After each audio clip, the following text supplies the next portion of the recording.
नहीं लागे हमार धनिया, तोहरा बिना मन नहीं लागे हमार धनिया। संगही घुमनी तोहरा गावे उहे याद बड़ा आवे हो आवे हो। तोहरा बिना मन नहीं लागे हमार धनिया, तोहरा बिना।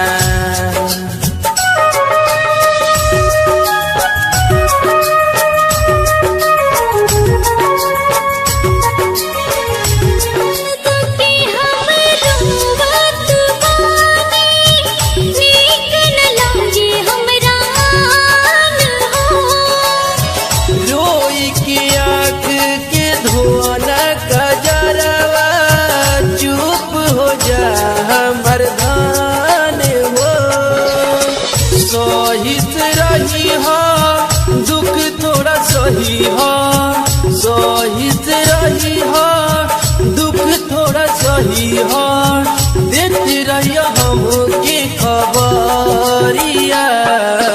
कितना दिन दिखले भाई तोहा के सावरिया, कितना दिन दिखले भाई तोहा के सावरिया। सगही घूमनी सगावे इहे याद बड़ावे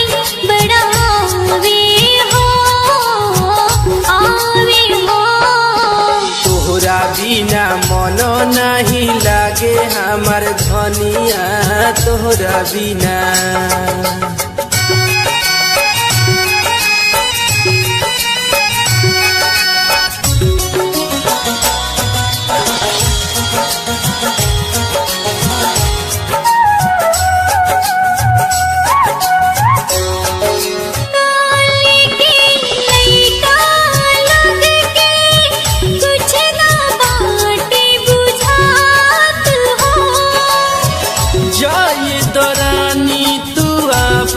समारा लोग के कोरोना बात हो, फूल पवई हो हमके बोलई हो, फूल पवई हो हमके बोलई हो।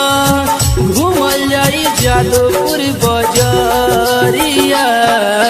कितना दिन दिखले भाई तोहा के सावरिया, कितना दिन दिखले भाई तोहा के सावरिया। सगही घूमनी सगावे इहे याद बड़ावे हो। तोहरा बिना मन नहीं लागे हमार धनिया, तोहरा बिना।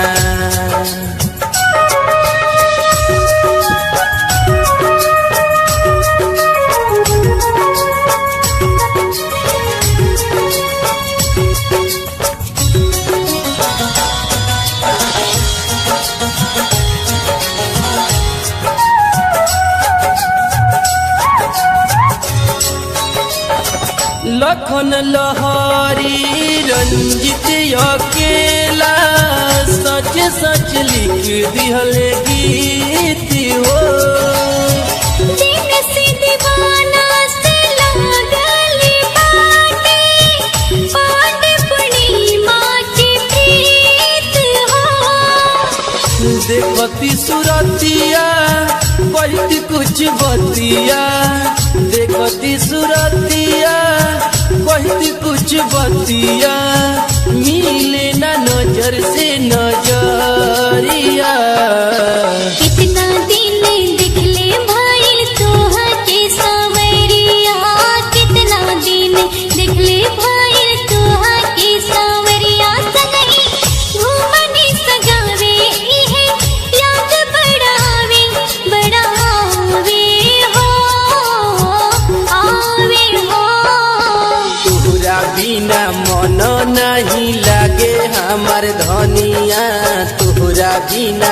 मन नहीं लागे हमार धनिया संगही घुमनी तोहरा गावे उहे याद बड़ा आवे